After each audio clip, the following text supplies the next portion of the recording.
नवाब शाह की अवाम ने नए साल की खुशी में 12 बजते ही नवाब शाह इंतजामिया के अहकामात को हवा में उड़ा दिया।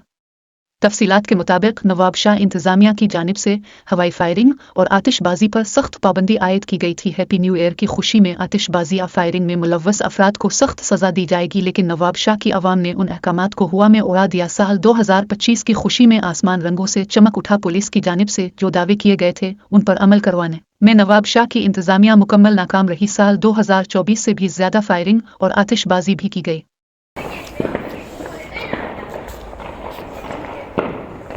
बाजी आती है ना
Oi, oi, oi.